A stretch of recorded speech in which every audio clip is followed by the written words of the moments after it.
আসসালামু আলাইকুম রহমতুল্লাহি ওবরাকাতুহ। ইন্নাল হামদুলিল্লাহ নাহমাদুহু ওয়া নুসাল্লি আলা রাসূলিহিল কারীম। সুপ্রিয় দর্শক, দেশের বাইরে যে যেখান থেকে এই মুহূর্তে আমাদের সাথে যুক্ত হয়েছেন সবাইকে স্বাগত জানাচ্ছি। আমি ওবায়দুল্লাহ আল কাফি। দেখছেন আপনাদের প্রিয় চ্যানেল নেক্সাস টেলিভিশনের নিয়মিত আয়োজন ইসলামী ব্যাংক বাংলাদেশ পিএলসি নিবেদিত ইসলামী জীবন বিধান। সরাসরি সম্প্রচারিত এই আয়োজন শুরু করছি মহান রব্বুল আলামিনের পবিত্র নামে। বিসমিল্লাহির রহমানির রহিম। যিনি এক এবং অদ্বিতীয়, পড়ছি তার শানে সুবহানাল্লাহি ওয়া বিহামদিহি সুবহানাল্লাহিল আযীম। বিশ্বজগতের মহামানব নবী রহমত রাসূল করিম সাল্লাল্লাহু আলাইহি ওয়াসাল্লামের শানে পড়ছি আল্লাহুম্মা সাল্লি ওয়া সাল্লিম আলা আবদিকা ওয়া হাবিবিকা মুহাম্মাদিন ওয়া আলিহি ওয়া সাহবিহি আজমাইন। সুপ্রিয় দর্শক, অন্যান্য দিনের মতো আজও আমরা একটি চমৎকার বিষয় নিয়ে আলোচনা করব। আজকের বিষয় হলো বিশ্ব মুসলিমের ঐক্য, কোরআনের দাবি। এই চমৎকার বিষয়টি নিয়ে আলোচনা করার জন্য আমাদের অত্যন্ত শ্রদ্ধাভাজন ব্যক্তিত্ব শেখ গাজী সানাউল্লাহ রহমানী হাফিদহুল্লাহ ইতিমধ্যে আমাদের মাঝে উপস্থিত হয়েছেন। চলুন আমরা শেখের সাথে সালাম বিনিময় করে নিচ্ছি। আসসালামু আলাইকুম ওয়া রাহমাতুল্লাহি ওয়া বারাকাতুহু। ওয়ালাইকুম আসসালাম ওয়া রাহমাতুল্লাহি ওয়া বারাকাতুহু। শেখ কেমন আছেন? আলহামদুলিল্লাহ, আল্লাহ তাআলা খুবই ভালো রেখেছেন এবং যে সকল দর্শক শ্রোতারা দিনের প্রেরণায়, দিনের চাহিদায়, দিনকে জানার জন্য, জীবনকে আলোকিত করার জন্য এই মুহূর্তে নেক্সাস টেলিভিশনের ইসলামী জীবন বিধানের এই চমৎকার আয়োজনে যুক্ত হয়েছেন, সবার জন্য আল্লাহর কাছে দোয়া করছি। শুকরিয়া, জাযাকুমুল্লাহ। আপনি কষ্ট করে আমাদেরকে সময় দিচ্ছেন, এজন্য অনেক অনেক শুকরিয়া জানাচ্ছি। বারাকাল্লাহ ফিকুম ওয়া ইয়াকুম। সুপ্রিয় দর্শক, আপনাদেরকেও প্রীতি ও শুভেচ্ছা জানাচ্ছি যারা এই মুহূর্তে নেক্সাসের পর্দায় চোখ রেখেছেন, আল্লাহ তাআলার সন্তুষ্টির উদ্দেশ্যে এলমেদিন আহরণ করছেন। এই চমৎকার আয়োজনের সাথে আপনিও যুক্ত হয়ে যাবেন স্ক্রিনে দেখানো নাম্বারে। একই সাথে ফেসবুক এবং ইউটিউবে সরাসরি সম্প্রচারিত হচ্ছে, সেখানে মূল্যবান কমেন্টস করে আমাদের সাথেই থাকবেন। চলুন কথা না বাড়িয়ে আজকের যে বিষয়, বিশ্ব মুসলিমের ঐক্য, কোরআনের দাবি। আরবিতে আছে ইন্নাল কুওয়াতা ফিল ওয়াহদা। আসলে মূল শক্তিটাই হলো একতার মধ্যে। আমরা এই বিষয়টি নিয়ে শাইখের কাছ থেকে শুনবো। আলহামদুলিল্লাহি রাব্বিল আলামিন ওয়াস সালাতু ওয়াস সালামু আলা রাসূলিল আমিন ওয়া আলা আলিহি ওয়া আসহাবিহি আজমাইন ওয়া মান তাবিআহুম বিইহসানিন ওয়া ঈমানিন ইলা ইয়াউমিদ্দিন। আলহামদুলিল্লাহ মুহতারাম, খুবই চমৎকার, জীবন ঘনিষ্ঠ, সময় ঘনিষ্ঠ, ঈমানের, ইয়াকিনের গুরুত্বপূর্ণ একটি বিষয় আপনি আজকে আলোচনার জন্য নির্বাচিত করেছেন। আপনাকে ধন্যবাদ জানাচ্ছি এবং এই বিষয়টি যারা নির্ধারণ করেছেন সকলকে ধন্যবাদ জানাচ্ছি। বিষয়টা হলো ঐক্য মানে কি?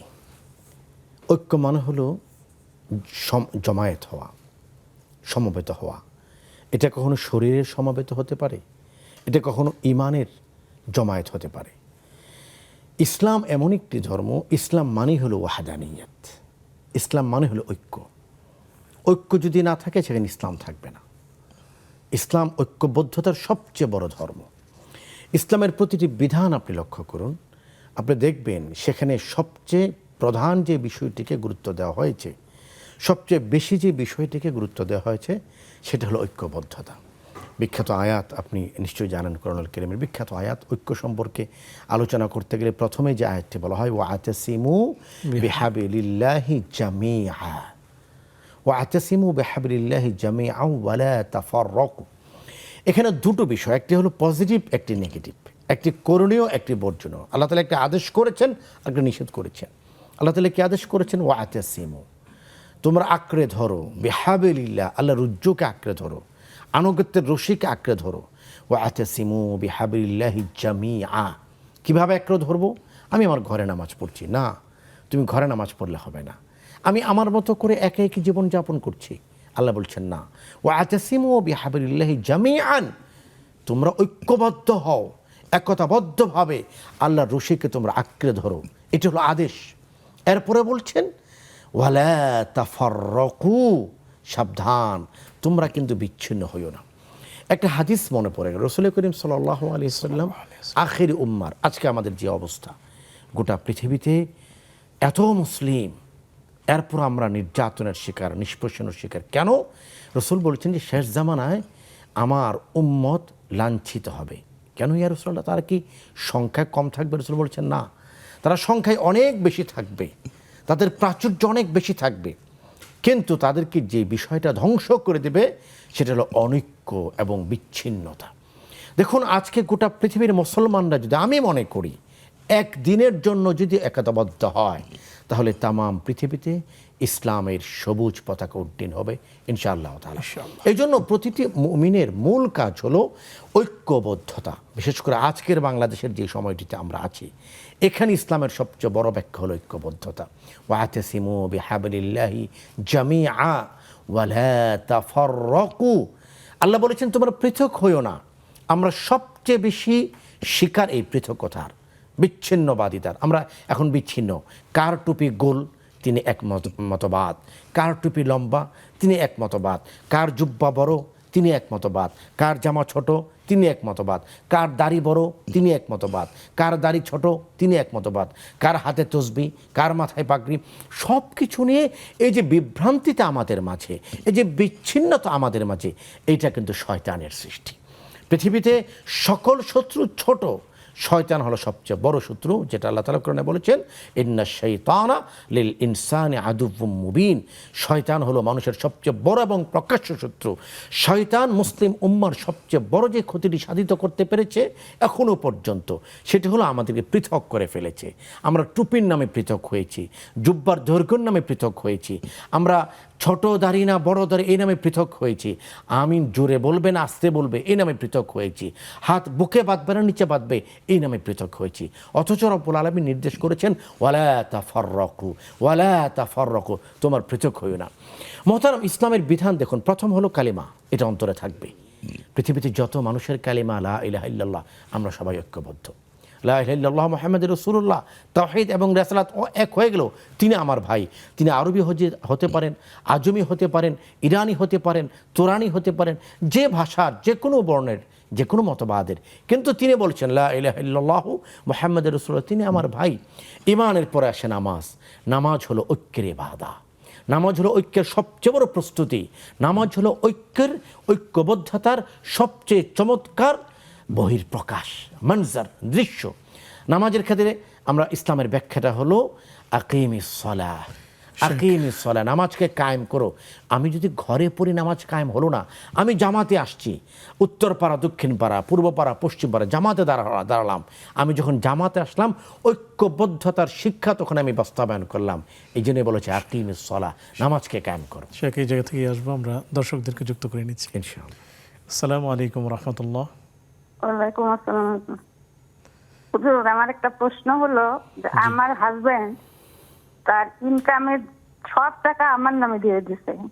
মানে সে সংসারের যে খরচ সংসারের যাবতীয় মানে খরচ চালানোর জন্য সে মানে ঝামেলা মনে করে আর কি, যার জন্য সব আমার নামে। এখন হুজুর, এই যে টাকার যে জাকাত আসবে আর হজ যে ফরজ আছে, এটা কি আমার জন্য ফরজ নাকি আমার হাজবেন্ডের উপর ফরজ? জি প্রিয় বোন, আপনি আমাদের সাথেই থাকুন, শাইখ উত্তর দিবেন ইনশাআল্লাহ তাআলা। আসসালামু আলাইকুম রহমতুল্লাহ। ওয়ালাইকুম আসসালাম ওয়া রাহমাতুল্লাহ। ভালো আছেন? জি আলহামদুলিল্লাহ, আমরা ভালো আছি। আপনাকে স্বাগতম প্রিয় বোন, প্রশ্নটি করুন। আমার তিনটা প্রশ্ন। জি, আমার প্রথম প্রশ্ন হচ্ছে ওই যে মানে তেলাওয়াতের সিজদা কয়টি দিতে হয় এবং কি পড়তে হয় সিজদাতে, বুঝতে পারছেন? জি জি জি, তেলাওয়াতে সিজদা করবে কিভাবে এবং কি পড়বে তাতে। জি, মানে কয়টি সিজদা দিতে হয়, জি, কয়টি সিজদা কয়টি সিজদা দিতে হয়। জি, আর এই যে আমাদের মানে আমরা যে বড়রা রোজা থাকি, এই যে ফেতরা দিতে হয় আমাদের বড়দের, এটা তো আমরা জানি যে মানে রোজার ফরজে, কিন্তু এই যে নবজাতক শিশুদের ফেতরা কেন দিতে হয় এটা একটু বুঝিয়ে বলবেন। জি জি জি। আরেকটা প্রশ্ন আছে, এই যে বাড়িতে বিড়াল আমরা পুষি, এগুলো কি ওই খাতনা করা যায়? বাড়িতে বিড়াল পোষা হয়, এগুলো কি হত্যা করা যায় কিনা? জি জি, বিড়াল, পোষ্য বিড়ালকে কি হত্যা করা যায় কিনা? জি প্রিয় বোন, আপনি আমাদের সাথেই থাকুন, শাইখ উত্তর দিয়েছেন ইনশাআল্লাহ তাআলা। শেখ, প্রথম বোনের প্রশ্ন ছিল, আমরা প্রশ্নে আসি। আগে আলোচনা শুনছি, খুবই চমৎকার আলোচনা করছেন মুসলিম বিশ্বের ঐক্য এবং কোরআনের দাবি, যদি বলতেন। জি, প্রথম বিষয়টি হলো নামাজে আমরা ঐক্যের শিক্ষা পাই। আকিমিস সালাহ, রাসূল করিম সাল্লাল্লাহু আলাইহি ওয়াসাল্লাম বলেছেন, যারা মসজিদে আসে না, ঘরে থাকে, ঘরে নামাজ পড়ে, আমার মনে চায় আমি তাদের ঘরগুলি থেকে আগুন ধরিয়ে দিই। কে বলছেন? তিনি রাহমাতুল লিল আলামিন। তিনি বলছেন যদি নারীর আর শিশুরা না থাকতো তাহলে আমি ঘরগুলিতে আগুন ধরিয়ে দিতাম। তার মানে হলো নামাজের জামাতের গুরুত্বটা কত বেশি, জামাতের গুরুত্ব যে কোনো নামাজ থেকে 27 গুণ বেশি। তার মানে হলো জামাতে আমাকে উপস্থিত হতে আদেশ দেওয়া হয়েছে গুরুত্বের সাথে। কেন? জামাত হলো ঐক্যের একটি বহিঃপ্রকাশ। আসুন আপনি জাকাতের ক্ষেত্রে, জাকাতের মাধ্যমে হলো ঐক্য নির্দেশ প্রদান করা হয়েছে। কিভাবে? সম্পদ যাদের বেড়ে যায় তাদেরকে বলা হয়েছে তোমার সম্পদের মধ্যেও কিন্তু অভাগা দুঃখী এই মানুষগুলোর হক রয়েছে, যাতে করে একটি সমতা বিধান হয়, যাতে করে ধনীর সাথে দরিদ্রের একটি আন্তরিকতার সৃষ্টি হয়, যাতে অর্থনীতিতে বৈষম্য নয়, অর্থনীতিতে একটি সাম্যতার সৃষ্টি হয়। হজের কথা আপনি দেখুন, হজ হলো বিশ্ব মুসলিমের ঐক্যের সবচেয়ে বড় সম্মিলন। হজে আসলে কাজটা কি? কোনো কাজ নেই, একটি কাজ, সেটা হলো ঐক্যবদ্ধতা। পৃথিবীর সমস্ত দেশের, সমস্ত ভাষার, সমস্ত বর্ণের মানুষ যারা বলেছে লা ইলাহা ইল্লাল্লাহ, যারা বলেছে মুহাম্মাদুর রাসূলুল্লাহ, যারা বলছে রব্বি আল্লাহ, যারা বলছে দ্বীন আল ইসলাম, যারা বলছে মুহাম্মাদুর রাসূলুল্লাহ, তাদেরকে একত্ববাদে বিশ্বাসী तमाम পৃথিবীর মানুষদেরকে রব্বুল আলামিন ঐক্যবদ্ধতার সবচেয়ে বড় সম্মেলন আরাফায় আহ্বান করেছেন। আরাফায় তিনি আহ্বান করেছেন, আমরা সবাই যাচ্ছি আর বলছে লাব্বাইক আল্লাহুম্মা লাব্বাইক। চাইনিজরা তারাও বলছে লাব্বাইক আল্লাহুম্মা লাব্বাইক, আমেরিকানরা তারা বলছে লাব্বাইক আল্লাহুম্মা লাব্বাইক, উরুগুয়ের মানুষেরা বলছে লাব্বাইক আল্লাহুম্মা লাব্বাইক। ভাষা বুঝতে পারছি না, কথা বুঝতে পারছি না, চেহারার রং বোঝা যাচ্ছে না, কেউ সাদা, কেউ কালো, কেউ লম্বা, কেউ বেটে, কেউ ধনী, কেউ দরিদ্র, কিন্তু সবার মুখে একটি বাক্য লাব্বাইক আল্লাহুম্মা লাব্বাইক। হজ হলো ইসলামে ঐক্যের সবচেয়ে বড় সম্মিলন। এজন্য तमाम পৃথিবীর মানুষদেরকে রব্বুল আলামিন বছরে একদিন আরাফার ময়দানে একত্রিত হতে বলেন। এই কারণে ঐক্যের বিষয়টা এমন নয় যেটা মাঝে মাঝে আসবে, ঐক্যের বিষয়টা এমন নয় যেটা রাজনীতি যখন আসবে তখন সামনে আসবে। ঐক্যের বিষয়টা হলো ইসলামে নামাজ যেমন ফরজ, ইসলামে রোজা যেমন ফরজ, ইসলামে হজ এবং জাকাত যেমন ফরজ, তেমনিভাবে ঐক্যও একটা ফরজ ইবাদা। রব্বুল আলামিন কোরআনের আরেক বিখ্যাত আয়াতে বলেছেন ইন্না হাযিহি উম্মাতুকুম উম্মাতান ওয়াহিদা ওয়া আনা রাব্বুকুম ফাহবুদুন। আরেক আয়াতে আসছে একই আয়াত, ওয়া আনা রাব্বুকুম ফাত্তাকু। এই উম্মাহ এমন একটি উম্মাহ যে উম্মাহকে রব্বুল আলামিন স্পেশালি কিছু নির্দেশ প্রদান করেছেন। ইন্না হাযিহি উম্মাতুকুম উম্মাতান ওয়াহিদা, জেনে রাখো এটা এক উম্মাহ, ওয়া আনা রাব্বুকুম, তোমরা এক উম্মাহ আর আমি তোমাদের একমাত্র প্রভু। ফাহবুদুন, সুতরাং আমার ইবাদত করে সবাই মিলে। সুতরাং যারা ইবাদতমুখী, যারা কালেমামুখী, যারা নামাজমুখী, যারা কিবলামুখী, যারা বাইতুল্লাহমুখী, সর্বশেষ কথা হলো যারা আখিরাতমুখী, তাদের জন্য সব সময় ঐক্যবদ্ধতা একটা গুরুত্বপূর্ণ ইবাদা। যতদিন পর্যন্ত আমরা ঐক্যবদ্ধ থাকব ততদিন পর্যন্ত এই মুসলমানদেরকে কেউ পরাজিত করতে পারবে না।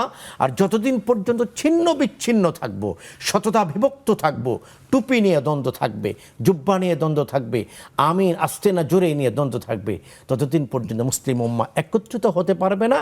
আর ইসলামের যে ঐক্যবদ্ধতার ফায়দা, যে সুবাস এবং যে সৌরভ, সেটা হতে আমরা গ্রহণ করতে পারবো না।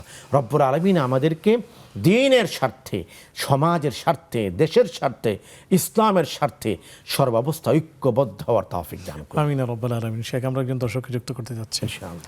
আসসালামু আলাইকুম ওয়া রাহমাতুল্লাহ। জি প্রিয় বোন, আপনাকে স্বাগতম। প্রশ্নটি করুন।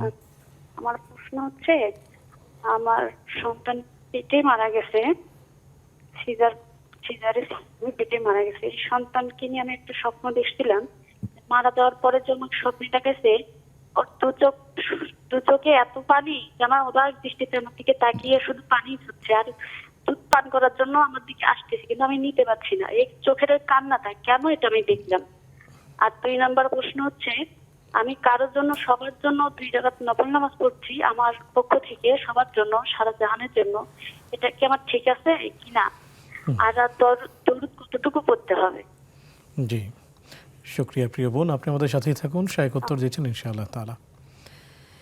শেখ, আপনার কাছ থেকে আমরা প্রথম সেই বোনের যদি প্রশ্নের উত্তর জানতে চাই।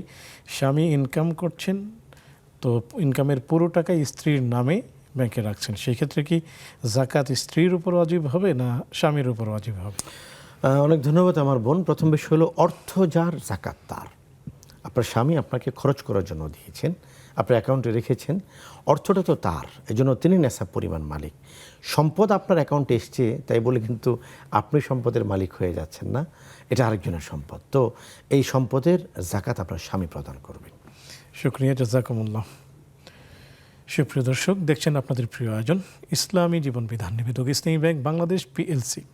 সময় হলো একটি বিজ্ঞাপন বিরতিতে যাবার, ফিরছি একটু পর, আমাদের সাথেই থাকুন।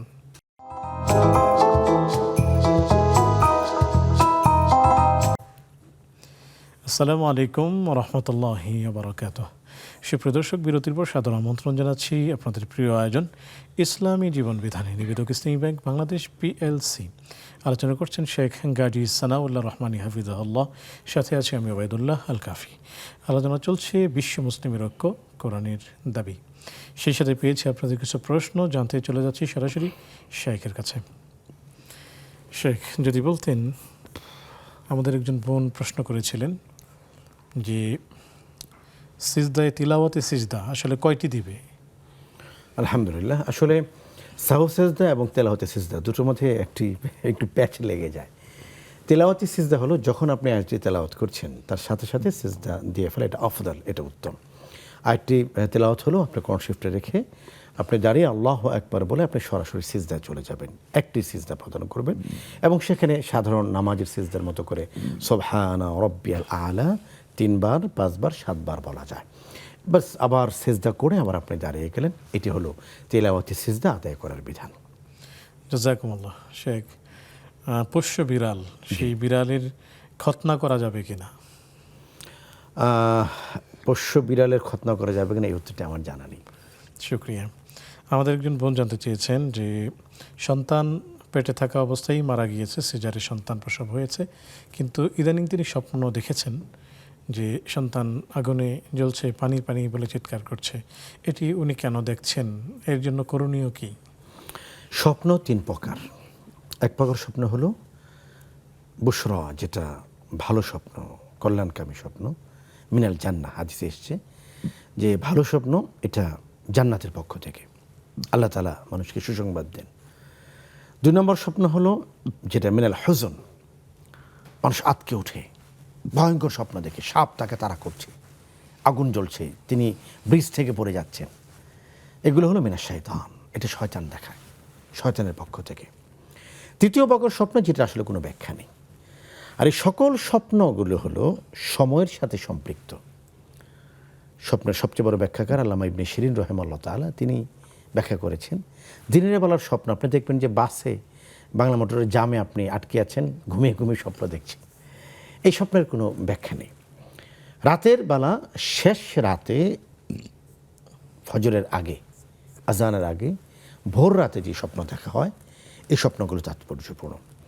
একটি বিষয় হলো যে আপনার যে সন্তানকে হারিয়েছেন, এই সন্তান সবসময় আপনার হৃদয়ে জাগরুক থাকবে, এটাই স্বাভাবিক। সে কারণে আপনি হয়তো সন্তানকে স্বপ্ন দেখেছেন, এটা খুবই স্বাভাবিক একটি বিষয়। এখন আপনার করণীয় হলো সন্তানের জন্য কিছু সাদাকা করে দেওয়া। যে কোনো মানুষকে মনে হলে যিনি চলে গিয়েছেন, সাদাকা করে তো এটা উত্তম। এই কারণে একটা উপঢৌকন পাঠানো আপনার পক্ষ থেকে, আপনি যে সাদাকা করবেন আপনার সন্তান এটি পেয়ে যাবেন ইনশাআল্লাহ তাআলা। আরেকটি বিষয় হলো আপনার সন্তান মারা গিয়েছেন, তিনি জান্নাতি, নিষ্পাপ, তিনি জান্নাতি মেহমান। তো জান্নাতি মেহমানকে আপনি স্বপ্নে দেখেছেন, এটা তো আনন্দের বিষয়। আপনি তার জন্য কিছু সাদাকা করুন। এটা এমন হতে পারে আপনি মাদ্রাসার কিছু এতিম ছাত্রদেরকে আপনি খাবারের ব্যবস্থা করুন, হতে পারে আপনি কোনো একটা মসজিদে কিছু অর্থ দান করুন, হতে পারে কোনো একজন গরিব দুঃখী মানুষকে আপনি কিছু অর্থ দান করুন। যে কোনো সাদাকার মাধ্যমে আপনি আপনার সন্তানের প্রতি উপঢৌকন পাঠাতে পারেন দুনিয়া থেকে আখিরাতে ইনশাআল্লাহ তাআলা। শুকরিয়া, জাযাকুমুল্লাহ। শেখ, আমাদের বোন, আমরা একটি প্রশ্নে আসবো, একজন অপেক্ষা করছেন, আমরা তাকে যুক্ত করছি। আসসালামু আলাইকুম রহমতুল্লাহ। ওয়ালাইকুম আসসালাম ওয়া রাহমাতুল্লাহ। আমার 3টি প্রশ্ন ছিল। জি। প্রথম প্রশ্ন হচ্ছে যে শেয়ার কেনাবেচা করা হালাল না হারাম? জি, শেয়ার। আর দ্বিতীয় প্রশ্ন হচ্ছে যে লা হাওলা ওয়ালা কুওয়াতা এবং লা ইলাহা ইল্লাল্লাহু ওয়াহদাহু লা শারীকা লাহু, এই দুটো দোয়া ফরজ সালাতের পর পড়া যাবে কিনা, পড়লে কতবার পড়তে হবে, মানে রাসূল সাল্লাল্লাহু আলাইহি ওয়াসাল্লাম এটা পড়েছিলেন কিনা, জি, এটা জানা ছিল। আর তৃতীয় প্রশ্নটা হচ্ছে হাজব্যান্ড ওয়াইফ ঘরে বিভিন্ন রকম গল্প করে, যেমন হাজব্যান্ড বাইরে থেকে আসলে নানান রকম পরিবেশ সম্পর্কে গল্প করে, তার সঙ্গে ঘটা নানা গল্প বা দেখা, আবার ওয়াইফ তার আশেপাশে ঘটা নানা রকম গল্পগুলো করে। এই গল্পগুলো আসলে গীবতের অন্তর্ভুক্ত হয় কিনা বা গুনাহ হয় কিনা, মানে হাজব্যান্ড ওয়াইফের করা এই গল্পগুলো আর কি, বাহিরের মানুষের সঙ্গে নয়। জি, এটাই শুক্রিয়া। জানার ছিল আমার। শুক্রিয়া প্রিয় বোন, আপনি আমাদের সাথেই থাকুন, শেখ উত্তর দিচ্ছেন ইনশাআল্লাহ তাআলা। শেখ, আমরা জানতে চাইব, আমাদের একজন বোন প্রতিদিন 2 রাকাত নফল নামাজ পড়েন, উদ্দেশ্য হলো সমগ্র মুসলিম উম্মাহ যেন এর সওয়াব পায়, এটি কি তার ঠিক হচ্ছে কিনা? অবশ্যই ঠিক হচ্ছে আমার বোন। আমাদের দোয়াগুলিতে পৃথিবীর সমস্ত মুসলমানরা সামিল থাকে, আর আমরাও সমস্ত মুসলমানদের দোয়াতে সামিল আছি। আমরা যখন দোয়া করছি গোটা মুসলিম বিশ্বের জন্য, সুতরাং ঈমান যার আছে তিনিও মুসলমানদের অন্তর্ভুক্ত, তিনিও মুসলমানদের জামাতের অন্তর্ভুক্ত। সুতরাং আমি যদি সকলের জন্য দোয়া করি, সকলের দোয়াগুলিতে আমি সামিল থাকবো ইনশাআল্লাহ তাআলা। একজন উম্মাহ, ওয়াহদাতুল উম্মার একজন অংশ হিসেবে, একতাবদ্ধ উম্মার একজন সদস্য হিসেবে আপনার এবং আমার প্রতিদিনের দায়িত্ব হলো গোটা বিশ্ব মুসলিম উম্মার শান্তি, সম্প্রীতি এবং উন্নতির জন্য দোয়া করা। জাযাকুমুল্লাহ। শেখ, শেয়ার কেনা বেচা করা জায়েজ কিনা? না, শেয়ার কেনা বেচা করে জায়েজ নেই। শুকরিয়া, জাযাকুমুল্লাহ। শেখ, লা হাওলা ওয়ালা কুওয়াতা ইল্লা বিল্লাহ, আপনি যেমনটি শুনলেন, এই যে দোয়া, এটি কি আসলে ফরজ নামাজের পরে নবীজি সাল্লাল্লাহু আলাইহি ওয়াসাল্লাম পড়েছেন কিনা, বা এটি তিনি পড়লে কোনো ক্ষতি হবে কিনা, না সওয়াব হবে, যদি বলতেন। প্রথম বিষয় হলো লা হাওলা ওয়ালা কুওয়াতা ইল্লা বিল্লাহ, একটি বিখ্যাত জিকির। রাসূল করিম সাল্লাল্লাহু আলাইহি ওয়াসাল্লাম এই জিকিরটাকে বলেছেন জান্নাতের খাজানা। এটাকে জান্নাতের খাজানা বলা হয়েছে। এজন্য যত বেশি পড়বেন তত বেশি সওয়াব। কতবার পড়বেন? যত বেশি পড়তে পারেন, 10 বার, 11 বার, 20 বার, 100 বার, প্রতিদিন যেন আমরা কিছু সময় এই আমলটি করি। লা হাওলা ওয়ালা কুওয়াতা ইল্লা বিল্লাহ, আস্তাগফিরুল্লাহ আল আযীম, লা ইলাহা ইল্লাহুল হাইয়ুল কাইয়্যুম ওয়া আতুবু ইলাইহি, ওয়ালা হাওলা ওয়ালা কুওয়াতা ইল্লা বিল্লাহ। এই জিকিরগুলো রাসূল করিম সাল্লাল্লাহু আলাইহি ওয়াসাল্লামের বিখ্যাত আজকারের অন্তর্ভুক্ত। সুতরাং এটি অবশ্যই পড়া, খুব বেশি করে পড়া চাই। শুকরিয়া, জাযাকুমুল্লাহ। শেখ, স্বামী বাহির থেকে আসার পরে প্রতিদিনই কিছু গল্প করেন, আমরা এই প্রশ্নের উত্তরেই আসবো ইনশাআল্লাহ একজন দর্শককে যুক্ত করে। আসসালামু আলাইকুম রাহমাতুল্লাহ। আসসালামু আলাইকুম ওয়া রাহমাতুল্লাহি ওয়া বারাকাতুহু। আসসালামু আলাইকুম হুজুর। ওয়ালাইকুম আসসালাম। জি প্রিয় বোন, আপনাকে স্বাগতম, প্রশ্নটি করুন। হুজুর, আমি একটা প্রশ্ন করতে চাইছিলাম। আমি মোবাইলে একটা অ্যাপ ডাউনলোড করছি, তো ওইখানে তাহাজ্জুদের নামাজের সময় দিতে 11:12 থেকে 7টা মানে 4:07 পর্যন্ত, এটা তাহাজ্জুদের নামাজের সময়। তো আমি এটা দেখার পরে আমি তাহাজ্জুদের নামাজটা, ওই যে প্রেসারের সমস্যা আছে এই কারণে আমি ঘুমাইতে পারি না দেখি, আমি 11:30, 11:15 বা 12টা, 12:30টার মধ্যে পড়ি। এখন আমার নামাজটা কি ঠিক হবে? তাহাজ্জুদের নামাজটা কি পড়া ঠিক আছে? জি প্রিয় বোন, আপনি আমাদের সাথেই থাকুন, শেখ উত্তর দিচ্ছেন। শেখ, যেমনটি আমরা জানতে চেয়েছিলাম যে স্বামী বাহিরে থাকেন, সারাদিন বিভিন্ন ঘটে যাওয়া ঘটনা প্রবাহ তার অন্তরে থাকে, বাসায় যাওয়ার পরে স্ত্রীর সাথে শেয়ার করেন, এতে করে কারো দোষ অথবা কারো গুণ বর্ণনা হয়, সেই ক্ষেত্রে কি গীবত করার গুনাহ হবে কিনা? আমার বোন, প্রথমত হলো যে স্বামী এবং স্ত্রী তাদের আদৌ কি আসলে এই সমাজে গল্পকারের সময় আমরা পাই? স্বামীরা ফেসবুক নিয়ে থাকেন, স্ত্রীরা ফেসবুক নিয়ে থাকেন। আপনার কথাটা শুনে ভালো লাগলো যে আসলেও তো স্বামী এবং স্ত্রীর গল্পের তো কিছু সময় বের করা উচিত। এখন বিষয়টি হলো যে এই গল্পগুলোর সীমানা কি? এই গল্পগুলোর সীমানা হলো নিজেদের মধ্যে এবং কল্যাণের মধ্যে। কোনোভাবেই স্ত্রীরা অন্য কোনো নারীর সৌন্দর্য এবং অবকাঠামো স্বামীর সামনে বর্ণনা করা, এটা কবিরা গুনাহ। অমুক ভাবির চেহারা এমন, তার স্বাস্থ্য এমন, তার এটা এমন, তার সেটা এমন, আমাদের সাধারণত সমাজে যেগুলি হয় বর্ণনা করা যাবে না। কোনো স্বামী অন্য পরপুরুষের আকর্ষণের বিষয়গুলি স্ত্রীর সামনে প্রকাশ করা অসম্ভব। এগুলি উচিত নয়, এগুলো গুনাহ, কবিরা গুনাহ। তৃতীয় বিষয় যেটা হয়, সম্ভবত আপনার প্রশ্নে এটি উঠে এসেছে, যে স্বামী স্ত্রীর একান্ত আলোচনাগুলো অন্যদের কাছে প্রকাশ করা, এটা অত্যন্ত নিন্দনীয়, গর্হিত এবং একটি অশ্লীল কাজ। রাসূল করিম সাল্লাল্লাহু আলাইহি ওয়াসাল্লাম এটা নিষেধ করেছেন। স্বামী এবং স্ত্রীর একান্ত ব্যক্তিগত আলোচনাগুলো বাহিরের মানুষের কাছে প্রকাশ করা রাসূল করিম সাল্লাল্লাহু আলাইহি ওয়াসাল্লাম অত্যন্ত কঠোরভাবে এটাকে নিষেধ করেছেন। দুর্ভাগ্য আর পরিতাপের বিষয় হলো আমাদের সমাজে সোশ্যাল মিডিয়াতে কাপল ব্লগিং বলে একটি বিষয় আছে। এটা বেহায়াপনা এবং নির্লজ্জতার একটি প্রদর্শনী। স্বামী স্ত্রীর ঘরোয়া বিষয়, খুনসুটি, এগুলিকে ভিডিও করে, এগুলিকে ক্যামেরায় ধারণ করে মানুষের সামনে প্রকাশ করা, এটা শরীয়তের দৃষ্টিতে অত্যন্ত গর্হিত কাজ, অত্যন্ত নিকৃষ্ট কাজ এবং একটি ভয়াবহ পাপের বিষয় এটি। আল্লাহ তাআলা আমাদেরকে হেফাজত করুন। আমিন ইয়া রাব্বাল আলামিন। শেখ, আমরা একজন দর্শককে যুক্ত করছি। আসসালামু আলাইকুম রহমতুল্লাহ। ওয়ালাইকুম আসসালাম। আসসালামু আলাইকুম রহমতুল্লাহ। ওয়ালাইকুম আসসালাম। জি প্রিয় ভাই, আপনাকে স্বাগতম, প্রশ্নটি করুন। জি ভাই, আমি বগুড়া ক্যান্টনমেন্ট থেকে বলছিলাম। জি। আমার প্রশ্ন হলো, আত্মীয়তার সম্পর্ক ছিন্ন করা এটা একটা বড় গুনাহের কাজ, আমরা যেটা জানি আর কি। তো ভাই ভাই সব থেকে বড় আত্মীয়। তো আমি নাম বলবো না আমি আমার ব্যক্তিগত কিছু টাকা পয়সা দিয়ে আমার দেশের বাড়িতে কিছু জমি জমা কিনছিলাম। এখন আমি বগুড়াতে থাকি, যশোর বাড়ি। এখন আমার মেয়েটা এবার সরকারি মেডিকেল কলেজে পরীক্ষা দেওয়াতে মেডিকেলে আসে না, না আসার কারণে আমি প্রাইভেট মেডিকেলে ভর্তি করাচ্ছি মেয়েটাকে। অনেকগুলো টাকা পয়সার দরকার কারণে আমি সেই জমিগুলা, নিজের পার্সোনাল জমিগুলা বিক্রি করে নিয়ে আসছি। এগুলো আমার ভাই আমাকে কিনে দিছিল, আমি কখনো দেখি নাই, আমার ভাই কিনে দিছিল এবং আমি সেটা বিক্রি করে নিয়ে আসছি। ভাই দ্বারাই বিক্রি করাচ্ছি। এখন বিক্রি করানোর পরের থেকে আমার ভাই আমার সঙ্গে আর কথা বলে না, সম্পর্ক গুলো ছিন্ন করেছে। এমনকি আমাকে ফোন করে খোঁজ খবর নেয় না কখনো। তো আমি সবসময় আমার মনের ভিতর একটা কষ্ট দেয় এটা। প্রতি মুহূর্তে আমি আমার মাকে ফোন করে জিজ্ঞাসা করি যে আমার অপরাধ কি এটা নেওয়ার? আমি তো আমার কোনো ব্যবস্থা করতে পারি নাই বিধায় আমি এটা বিক্রি করে নিয়ে আসছি। এখন আমার ভাই, আমার ভাবি, তারা আমার সঙ্গে সম্পর্ক রাখে না, আমার সঙ্গে কথাবার্তা বলে না। তাতে কি আমার কোনো গুনাহ হচ্ছে কিনা বা আমার কোনো অন্যায় হচ্ছে কিনা? আর আমার সেকেন্ড প্রশ্ন হলো, আমরা মুসলিম কান্ট্রিতে বাস করি, বাংলাদেশ তো মুসলিম কান্ট্রি।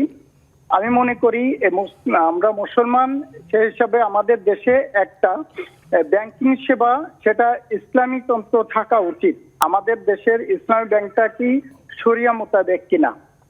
যেহেতু আমি ইসলামী ব্যাংকে কিছু ইনভেস্ট করছিলাম, তারা একটা নির্দিষ্ট বলে না, তবু আমাকে একটা ওই টাইপের একটা অ্যামাউন্ট দেয়। কিন্তু যখন আমি তাদের কাছ থেকে একটা লোনের কথা বলছিলাম, তখন তারা আমাকে একটা নির্দিষ্ট হারে মুনাফা সুদের কথা বলছিল। তাহলে তো এটা ইসলাম পর্যায়ে গেল না। সেক্ষেত্রে আমাদের দেশে একটা ইসলামী শরিয়া মোতাবেক ব্যাংক থাকা উচিত কিনা, এটা আমি জিজ্ঞাসা করতে।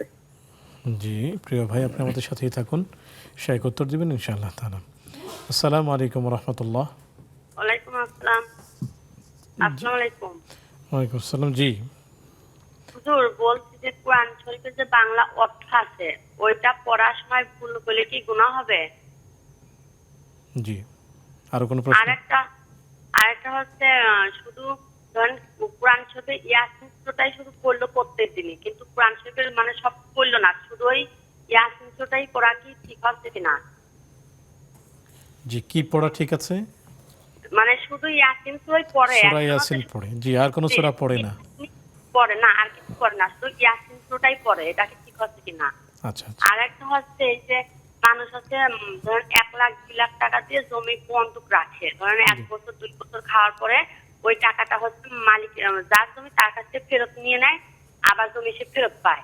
এটা কি সুদের মধ্যে পড়ে কিনা? জি জি, প্রিয় বোন, আপনি আমাদের সাথেই থাকুন, শেখ উত্তর দিবেন ইনশাআল্লাহ তাআলা। সুপ্রিয় দর্শক, দেখছেন আপনাদের প্রিয় আয়োজন ইসলামী জীবন বিধান, নিবেদক ইসলামী ব্যাংক বাংলাদেশ পিএলসি।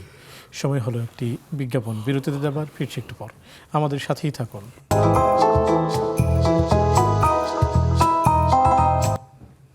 আসসালামু আলাইকুম রহমতুল্লাহি ওয়া বারাকাতুহু। সুপ্রিয় দর্শক, বিরতির পর সাদর আমন্ত্রণ জানাচ্ছি আপনাদের প্রিয় আয়োজন ইসলামী জীবন বিধানে, নিবেদক ইসলামী ব্যাংক বাংলাদেশ পিএলসি। আলোচনা করছেন শেখ গাজী সানাউল্লাহ রহমান হাফিজাহুল্লাহ, সাথে আছি আমি ওবায়দুল্লাহ আল কাফি। পেয়েছি আপনাদের কিছু প্রশ্ন, জানতে চলে যাচ্ছি সরাসরি শেখের কাছে।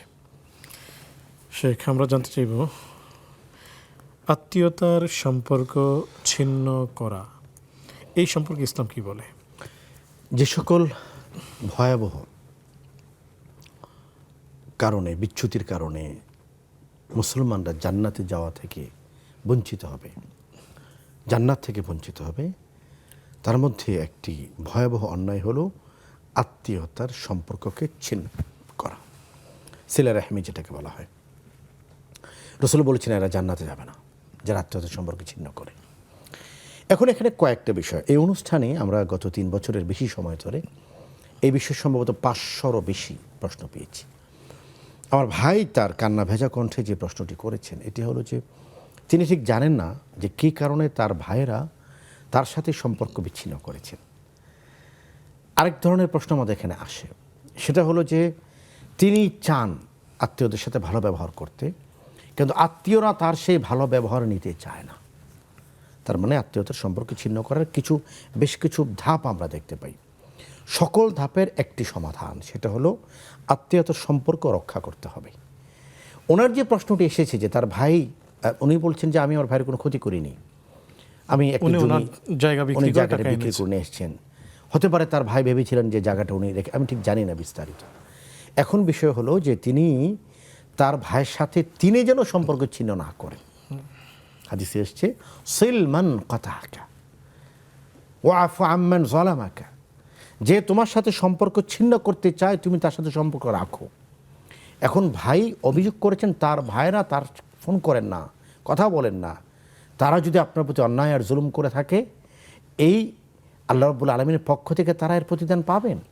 আপনি যেটি করবেন আপনার করণীয় হলো আপনি আপনার ভাইদের সাথে স্বাভাবিক সম্পর্ক বজায় রাখুন। আপনি যেন আল্লাহ তাআলার কাছে কোনো জবাবদিহিতার গণ্ডিতে না পড়েন, আপনি যেন আপনার জায়গাটা ক্লিয়ার থাকেন। সমস্ত আত্মীয়দের উদ্দেশ্য করে আমি যেটা বলতে চাই, আত্মীয়তার সম্পর্ক এটা শুধু ব্লাড কানেকশনের কারণেই নয়, এটি আল্লাহর নির্দেশের কারণে, নবীর নির্দেশের কারণে। সুতরাং আমাকে আমার আত্মীয়র সাথে সম্পর্ক রাখতে হবে। রাসূল আরেকটা হাদিসে বলেছেন, যারা তাদের রিজিকের মধ্যে ওয়াসাআত চায়, প্রশস্ত চায়, সে যেন কয়েকটি কাজ করে। একটি হলো আত্মীয়তার সম্পর্ক যেন সে রক্ষা করে। এজন্য আমি বলবো আমার ভাইকে যে আপনি আপনার আত্মীয়দের সাথে, ভাইদের সাথে আপনি আপনার স্বাভাবিক সম্পর্ক রক্ষা করে চলুন। ইনশাআল্লাহ তাআলা আপনার অশ্রু ভেজা, আপনার চোখের যে পানি, আপনার যে কান্না, আপনার যেই আল্লাহর প্রতি মনের যে আরজি এবং তামান্না, ইনশাআল্লাহ তাআলা ইনশাআল্লাহ আপনার ভাইরা তাদের ভুল বুঝতে পারবেন ইনশাআল্লাহ। শুকরান, জাযাকুমুল্লাহ। আসসালামু আলাইকুম ওয়া রাহমাতুল্লাহ। ওয়া আলাইকুম আসসালাম। আমার যাকাত সম্পর্কে একটি প্রশ্ন ছিল, যাকাত পরিশোধ সম্পর্কে। আমি একজন চাকরিজীবী, সরকারি চাকরিজীবী, অবসর গ্রহণ করেছি। যা কিছু টাকা পাইছি ওই ব্যাংকে, ইসলামী ব্যাংকে ফিক্সড ডিপোজিট করে রেখেছি। তো ওইখান থেকে কিছু মুনাফা আসে বছরে, আর পেনশন কিছু পয়সা পাই আর কি। যাকাত পরিশোধ আমি করি প্রত্যেক রমজান মাসের একটা নির্দিষ্ট তারিখে, কিন্তু ওই সময় উপস্থিত সময়ে আমাকে পরিশোধ করার মতো পর্যাপ্ত টাকা থাকে না হাতে। এই টাকাটা কি আমি যাকাতের টাকাটা কি মাসে মাসে আমার প্রাপ্ত টাকা থেকে পরিশোধ করতে পারবো বা দিতে পারবো গরিবদেরকে? জি, এইটাই প্রশ্ন আমার আর কি। শুক্রিয়া প্রিয় ভাই, আপনি আমাদের সাথেই থাকুন, শায়েখ উত্তর দিবেন ইনশাআল্লাহ তাআলা। আসসালামু আলাইকুম ওয়া রাহমাতুল্লাহ। জি, সেই সংযোগটি বিচ্ছিন্ন হয়েছে। আমরা আপনার কাছে জানতে চাইব, তিনি আমাদেরকে জানতে চেয়েছিলেন যে ইসলামী একটি ব্যাংক মুসলিম দেশে থাকা জরুরি কিনা, যা পরিপূর্ণ শরিয়া ভিত্তিক চলবে। অনেক ধন্যবাদ আপনার প্রশ্নের জন্য। বিষয়টি হলো বাংলাদেশে শরিয়াকে অবলম্বন করে ইসলামী শরিয়া মোতাবেক পরিচালিত অনেকগুলো ব্যাংক আছে। যখন কোনো একটি আর্থিক প্রতিষ্ঠান আপনাকে বলবে যে আমরা ইসলামী শরিয়া মোতাবেক পরিচালিত, এটা ইসলামী ব্যাংক হতে পারে, যে কোনো ব্যাংক হতে পারে, যখন বলছে যে আমরা ইসলামী শরিয়া মোতাবেক পরিচালিত, তখন আপনার উচিত হলো তাদের প্রতি ট্রাস্ট করা, তাদেরকে বিশ্বাস করা। যদি কেউ এটা বলে যে না ইসলামী শরিয়া মোতাবেক তারা পরিচালিত না, তাহলে হুজ্জত লাগবে, দলিল লাগবে। আমাদেরকে অনেকে বলে যে না এগুলি সবই হাবিজাবি। আমাদের পরামর্শটা হলো আপনি যখন শরিয়া মোতাবেক পরিচালিত কোনো আর্থিক প্রতিষ্ঠানের বিরুদ্ধে কোনো অভিযোগ দায়ের করতে চান, আপনার ডকুমেন্ট লাগবে। আপনি আমাদেরকে বলতে হবে যে না ওনারা আসলে প্রফিট বলছেন কিন্তু প্রফিট দিচ্ছেন না, ওনারা ইন্টারেস্ট দিচ্ছেন। আমি যতটুকু জানি বাংলাদেশের শরিয়া মোতাবেক পরিচালিত সবগুলি ব্যাংক সর্বাত্মক প্রচেষ্টা করে যে তারা যেন শরিয়ার উপরে অবিচল থাকতে পারেন, চলতে পারেন। সুতরাং গ্রাহকদের কাজ হলো তাদের প্রতি আস্থা রাখা। যদি কোনো জায়গায় এমন মনে হয়, আপনি যেটা বলেছেন যে ইসলামী ব্যাংক আপনাকে প্রফিটের কথা বলে, ইন্টারেস্টের কথা বলেছে, এটা আমার কাছে বিশ্বাসযোগ্য মনে হচ্ছে না। দেখুন টাকার কিন্তু একই রং, একটা প্রফিট, একটা সুদ, ইন্টারেস্ট। টাকা একই 1,000 টাকা নোট, একই 500 টাকা নোট। পদ্ধতিটা কি? ইসলামী শরিয়া মোতাবেক পরিচালিত ব্যাংকগুলি যেটা করছে, তারা A to Z শুরু থেকে শেষ পর্যন্ত, আলিফ থেকে ইয়া পর্যন্ত তারা ইসলামী শরিয়া মেনে করছেন, সুতরাং এটা হালাল। আর যারা সুদী সিস্টেমে অর্থনৈতিক লেনদেন করছেন, তারা শুরু থেকে শেষ পর্যন্ত এটি ইসলামী শরিয়া মেনে করছেন না, সুতরাং তাদেরটা নিঃসন্দেহে হারাম। এজন্য আলহামদুলিল্লাহ বাংলাদেশে ইসলামী ব্যাংক সহ ইসলামী ব্যাংকিং সিস্টেমের অনেকগুলো আর্থিক প্রতিষ্ঠান আছে। তারা যে কথাগুলি বলছে, এই কথাগুলিতে আপনারা বিশ্বাস করতে পারেন। যদি কোথাও প্রকাশ্যভাবে আপনাদের কাছে মনে হয় যে এটা শরীরের খেলাফ হচ্ছে, সেক্ষেত্রে আপনারা উলামায়ে কেরামের দৃষ্টি আকর্ষণ করবেন। এবং আমরা মনে করি আলহামদুলিল্লাহ ইতিমধ্যে মানুষের সচেতনতা এবং ইসলামী ব্যাংকিংয়ের প্রতি মানুষের যে আগ্রহ, বাংলাদেশ গোটা পৃথিবীতে ইসলামী নীতিতে রীতিতে পরিচালিত অর্থনৈতিক দিক থেকে একটি আলোকোজ্জ্বল রাষ্ট্রে পরিণত হবে সামনের সুদিনগুলিতে ইনশাআল্লাহ তাআলা। শুকরিয়া, জাযাকুমুল্লাহ। সুপ্রিয় দর্শক, দেখছেন আপনাদের প্রিয় আয়োজন ইসলামী জীবন বিধান। নিবেদক ইসলামী ব্যাংক বাংলাদেশ PLC। সময় হলো আরও একটি বিজ্ঞাপন বিরতিতে যাবার। ফিরছি একটু পর, আমাদের সাথেই থাকুন।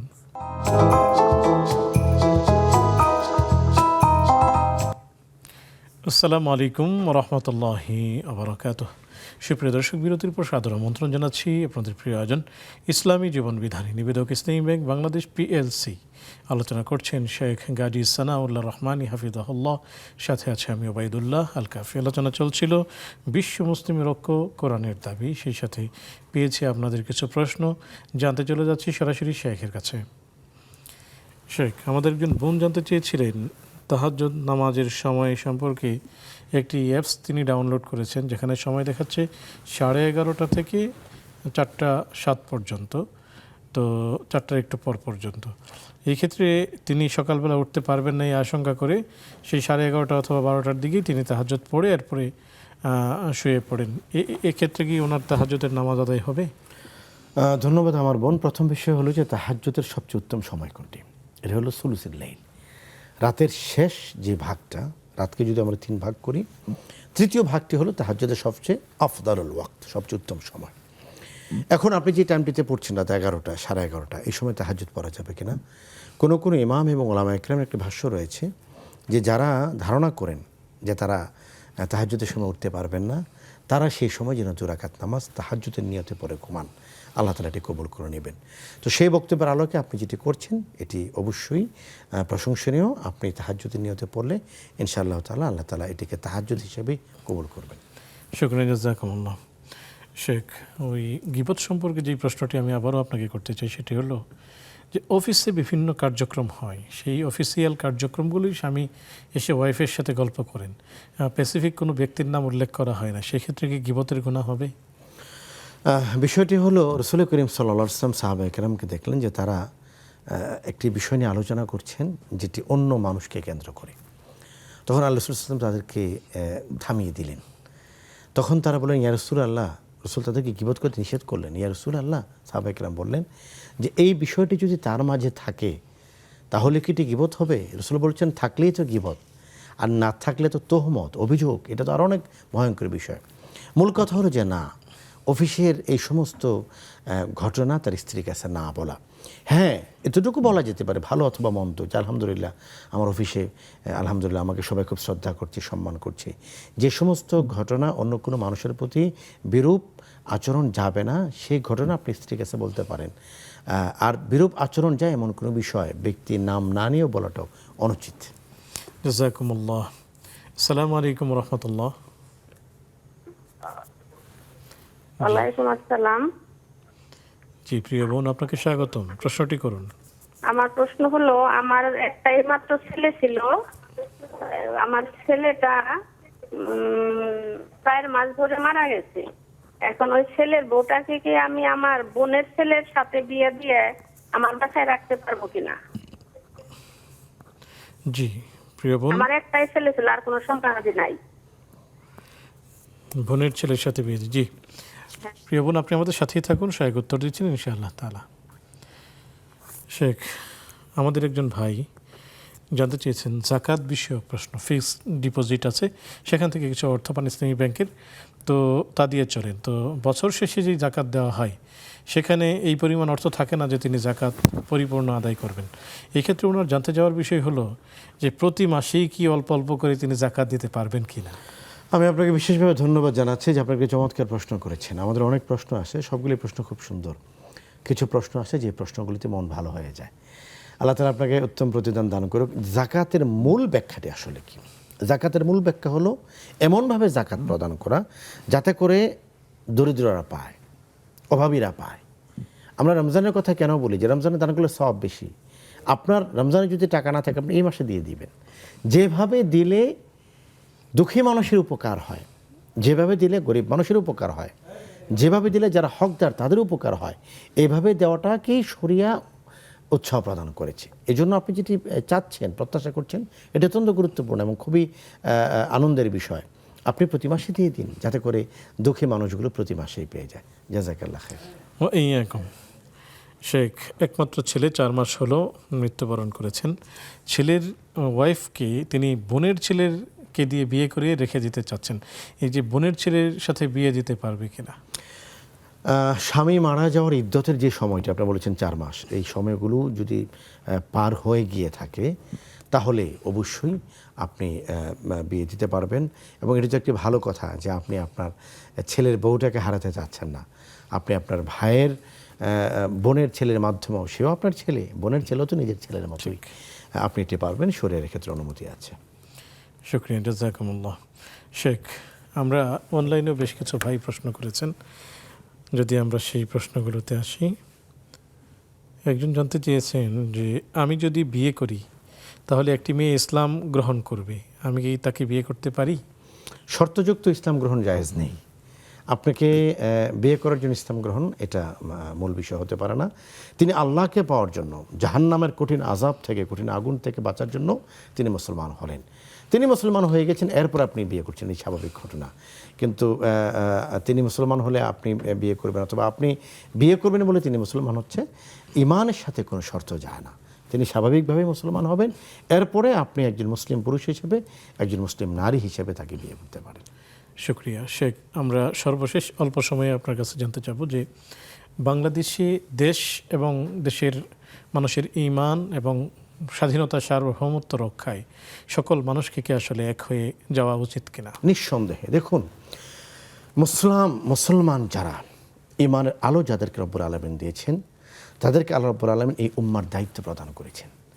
এই জন্য দেশের স্বার্থে, উম্মার স্বার্থে, দেশের উন্নতির স্বার্থে, দেশের স্বাধীনতা, সার্বভৌমত্ব রক্ষার স্বার্থে এই মুহূর্তে আমাদের সবচেয়ে গুরুত্বপূর্ণ 3টি কাজ। 1 নম্বর ঐক্য, 2 নম্বর ঐক্য, 3 নম্বর ঐক্য। বিশেষ করে আমি ওলামায়ে কেরামদের কাছে আর্জ করতে চাই, এই সময় আলেমদের 2টো ঐক্য হতে হবে। একটি হলো আলেমদের মাঝে পারস্পরিক ঐক্য, আরেকটি হলো আলেমদের সাথে সাধারণ মানুষের ঐক্য। সাধারণ মানুষের প্রতি আমার অনুরোধ থাকবে, আমাদের সকলের অনুরোধ থাকবে, ঐক্যের কোনো বিকল্প নাই। মনে রাখতে হবে ঐক্য এটি শুধুমাত্র জাতীয় বিষয় নয়, এটি আমার ইমানি বিষয়। মুসলিম উম্মার একজন সদস্য হিসেবে নবীজি আমার কাছে সবচেয়ে বেশি যে জিনিসটা প্রত্যাশা করেন সেটা হলো ঐক্যবদ্ধতা। আল্লাহর একজন বান্দা হিসেবে, আল্লাহ রাব্বুল আলামিনের একজন বান্দা হিসেবে আমার প্রতি সবচেয়ে বড় যে দায়িত্ব সেটা হলো উম্মার ঐক্যবদ্ধতা। ঐক্যবদ্ধ হয়ে আল্লাহর রুজুকে আঁকড়ে ধরা। যত বেশি বিচ্ছিন্নতা হবে শয়তান তত বেশি খুশি হবে, আর যত বেশি ঐক্যবদ্ধতা হবে আল্লাহ তত বেশি খুশি হবে। দেখুন, আমরা হজের সফরে শয়তানকে পাথর নিক্ষেপ করি, কেন করি? আল্লাহ 13, 14, 15, মানে আমি 10 তারিখ থেকে শুরু করছি, 10 তারিখে আমি পাথর নিক্ষেপ করলাম, বাকি 3টা দিন যে আমরা একাধারে পাথর নিক্ষেপ করছি, শয়তানকে পরাজিত কেন করছি? আল্লাহ আমি আপনাকে বিজিত করলাম। ঐক্যবদ্ধ হলে আল্লাহ খুশি হবেন, শুকরিয়া। বিচ্ছিন্ন হলে শয়তান খুশি হবে। আল্লাহকে যেন আমরা খুশি। অনেক অনেক শুকরিয়া, জাযাকুমুল্লাহ। সুপ্রিয় দর্শক, এই ছিল আজকে আমাদের আয়োজন। সবাইকে এক হয়ে দেশের দুর্নীতি মোকাবেলা এবং দেশের স্বাধীনতা, সার্বভৌমত্ব রক্ষার উদাত্ত আহ্বান জানিয়ে আজকের মতো বিদায় নিচ্ছি। আগামী পর্ব দেখার আমন্ত্রণ জানাচ্ছি। সে পর্যন্ত ভালো থাকুন, সুস্থ থাকুন। আসসালামু আলাইকুম ওয়া রাহমাতুল্লাহি ওয়া বারাকাতুহু।